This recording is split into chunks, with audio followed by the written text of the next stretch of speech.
In today's video, I will teach you how to generate realistic shadows using AI. Let's get started.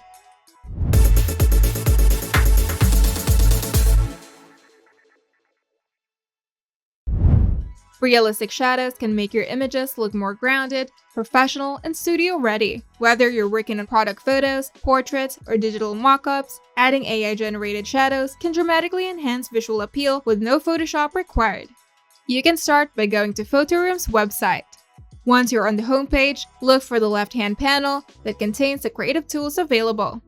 On the left-hand panel, click on AI Tools, and this will open a new page with a collection of AI-powered image enhancements. Now scroll down on the AI Tools page until you see AI Shadows, and you'll be prompted to upload the image that you want to edit. Now click on the Upload prompt and choose an image from your device. For best results, use an image with a clear subject, whether it is a person, object, or product, and a neutral lighting for better shadow detection. And take note that the AI Shadows tool is a pro feature, but you can use it for free with Photoroom's 7-day free trial. Just be sure to cancel before it ends if you don't want to be charged.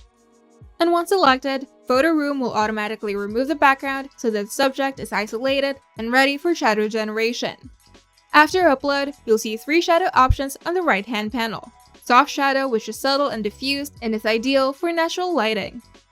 Then hard shadow, which is crisp and defined and mimics strong directional light. And lastly, floating shadow, which adds dimension as if the object is floating slightly above the surface. So click on each shadow option to preview it in real time, and the AI detects the lighting direction from your image and adjusts the shadow accordingly. And each effect takes about a few seconds to generate. And if you want to remove all shadows, you can click the delete button to remove the applied shadow and start fresh.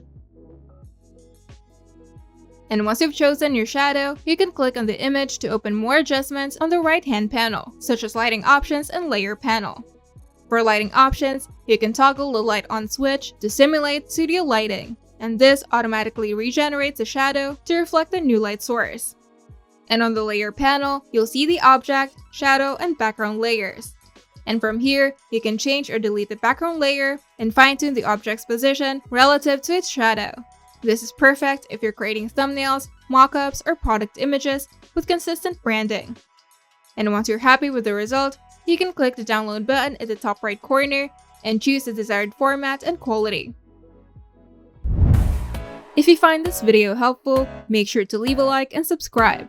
And if you want to see more tutorials, turn on the notification bell to get notified whenever we upload new videos.